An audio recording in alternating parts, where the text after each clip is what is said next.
لوی هلچل راغلی دی او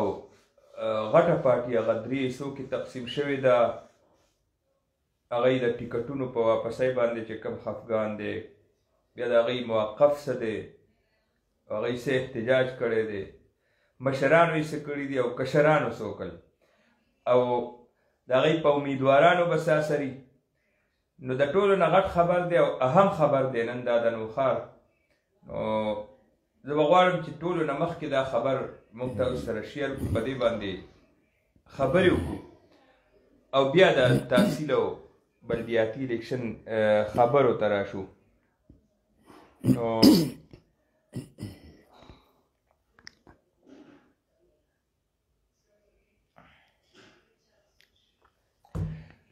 کامران څه به وایي چې تاسو نن دا غټ خبر خپل ویور سره شیر کوئ؟ تفیب باندې موږ خپل ویور ته وایو چې کوم بلدیاتي الیکشن روان دی،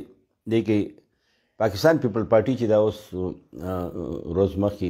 یوم تاسیس یې مناو شوی دی او په هماغه ورځ چې دی د کوم جیالې چې دی بنیادي جیالې چې زاړه جیالې چې پیپل پارټي بټو صاحب کله پارټي بنیاد یې ایښی و، هغه وخت نه دی مشران ناوانه دي، بیا هماغه نسل در نسل خانداني یو سلسله را روانه وه پاکستان پیپل پارټۍ سره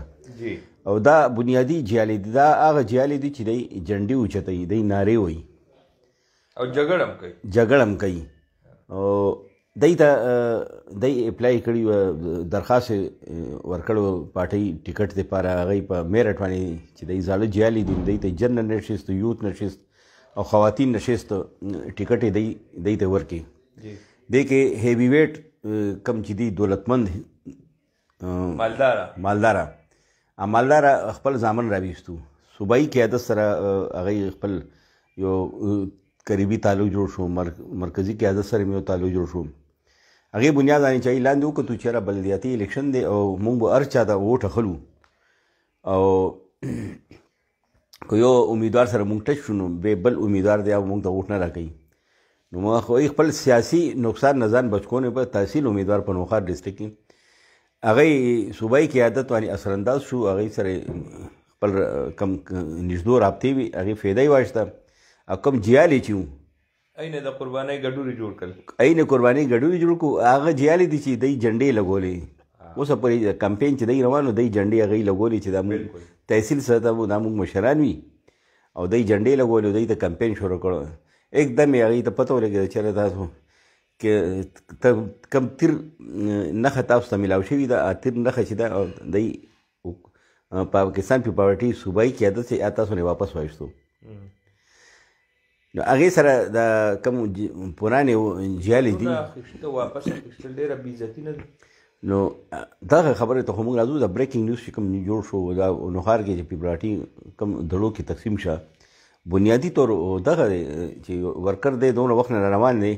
هغه لاندې سطحې باندې پرایمري سطح دا پرایمري سطح دی. پرایمري سطح هم هغې د الیکشن لړاوانو سوچ نشي کولی او که سوچ کوي هغې پیسې جمع کړي، کم 15,000 فیس هم جمع کړو، پارټۍ ته قربانیانو داستان هم سناو کو، سره ټیکټ درخواست چې ورکولو چې دا د قرباني مې ورکړي ده نو سفارش هم پکې وشوی، هغې ته چې کوم ټیکټ رالو وته هماغه ټیکټ کوم نوي مالدار خلک چې هیوي ویټ شامل شو هماغه ټیکټونه دي هغې کینسل کړو. بلکل او دغه شان دي چې کوم مالدار خلک دي نو هغې خپل بچو وکټې بچکونو دپاره هغې کامیابۍ منزل ته رسونې دپاره دا لاندې پرانې جیالې چې دي لاندې سطح چې دی یا سوچ هم نشو کولی چې موږ صوبایي یا قومي الیکشن به موږ لړه وکړو، ولې وسایل دومره نه وي ورسره. پارټیانې چې دي هغوی هغه امیدوار ته ټیکټ ورکوي چې بینک بیلنس کروڑونو اربونو کې وي، هغوی ته ټیکټ ورکوي. نو لاندې چې دی دی لاندې پرایمري سطح به په سیاست کې دی ځان به ایډجسټ کوي پکې. نو دی چې کوم ځان ایډجسټ کوو نو تیاری وکړو میدان ته راوتو عملي سیاست ته. نو هلته کم هیوي ویټ چې کوم دولتمند راغلي دي په نوښار کې تحصیل امیدواران دي هغوی اسروسوخ استعمال کوم هغه ټیکټ یې د لاندې وړو جیالو ته یې کینسل کړي. هغې سره په نوښار ضلع چې دی نو هغې کې یو هلچل مچاو شو. تیری دا پاکستان پیپل پارټۍ کوم ټیکټ هولډر تنظیمي سطح باندې تنظیمي سطح باندې ول چل می چل شو چیرې تنظیمي سطح چې ضلع په سطح هغه بایپاس شو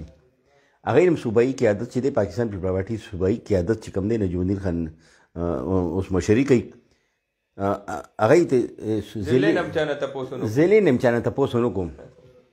ضلع مې ولې دا کم مالدار چې هغه دا دومره هیوی ویټ دي چې هغه صوبایي قیادت چې دی دا ضلع جیال چې دا بایپاس کو بالکل دا څه ښکاري چې دا اوس کوم ضلع سطح کم نوي هیوی ویټ رالو دا د فلم طریق انصاف کې هم داسې شو طریق انصاف کې چې کم نوخار کې چې کم د مالدار خلک رالو پلازو مالکان چې کم رالو نو هغه وخت مونږ ته یاد چې مونږ خو ملګری مو ریاست سرحدي هغه په یو خپې باندې یو خپې نه معذور او یو خپې نه وه او په یو خپې باندې هغه پونه نوخار ضلع کې طریق انصاف ژوندی ساتلي او تنظیم سازي کړي او چې کله دا مالدار پلازو والا رالو نو به په الیکشن مراحل چې کوم رالو نو هغې کې به هغوی دا بایپاس کو بلکل بلډوز یې کو دی باندې بلکل کرش کو نو همغه صورتحال نن مونږ ګورو همغه صورتحال چې مونږ ګورو همغه پاکستان پیپل پارټۍ کې همغه صورتحال همغه پلازو والا همغه هیوي کم دولتمند دي بینک بیلنس دي او اوس راغلي دي هغوی اوس دا لاندې جالي چې دا په پرایمري سطح باندې بلډوز کو اوس چې دا دی کوم د علم بغاوت اوچت کو د جیالو د امیدوارانو او بیا تنظیم هم دی سره ودرېدو د دې اثر به په تحصیل امیدوارانو څه غورځېږي او دی فیم بھائی اوس پارټۍ بیا ښکته لیول باندې د ووټ اخیستو معیار هم بیا څه شو لکه عوامو کې څه فیم بھائی نو ښار کې چې کوم تحصیل امیدواران د پاکستان پیپل پارټۍ ټیکټ باندې ولاړ دي هغوی څومره فنکشن چې مونږ اټینډ کړي مونږ ته لاړ یو او هغوی په سټیج باندې پاکستان پیپل پارټي ضلعي قیادت نه وي ناست هغوی چې کوم کمپین چلی نو ضلعي قیادت بایپاس کړی هغوی سره مشاورت هم نه کوي او چې کوم نوې صورتحال لاړو پرانې زاړه جیالې چې وو اجنډې لګونه والا نارې لګونه والا بل سره جګړه کونه والا په کمبې باندې ختن بیلۍ کمبې باندې پیپل پارټي جنډې لګونه والا هغوی سره چې کوم حشر وشو هغوی نه ټیکټ یې وایستې هغوی وشرمېدلی شو نو ضلعي سطح کوم ذمهدار چې دي هغه دوی سره ولاړ دي کلک ولاړ دي ورسره وختي ټاک شو نه مخکې مونږ یو ضلعي عهدیدار سره رابطه وکړه نو هغه یار مونږ په دې باندې ډېر سخت خفګان محسوس کوو او صوبایي قیادت چې دی نجم الدین خان مونږ نه بلکل څه مشاورت نه دی اخیستی چېرې تحصیل امیدوارانو دا ویلي چې دی ټیکټ واپس والی لاندې نچلي سطح چې کوم ولاړ دي بیلواټي کارکنان پرانې جالې جرنالسټ ته یوت ته خواتین ته کسان ته او مونږ نه مشوره راغوښتې نه ده دوی بس ډایرکټ څنګه ای ورته خپل معاملات ورسره سیټ کړو دغه شان دي لاندې بلډوزر یې راکړه کړو او دوی نه ټیکټ یې وایستې دا یې ټول کرش کړو لاندې جالې نو هغوی چېرې مونږ ورځ دوه کې مونږ په دې باندې مونږ خپل کې غور کوو لاهي عمل دا کوو مونږ تاسو سره په میډیا باندې په دې باندې مونږ خبرې کوو خو اوس چې کم دی نو مونږ ګورو پاکستان پیپل پارټي چې دی نو کم تحصیل امیدواران چې دي هغوی خپل سطح باندې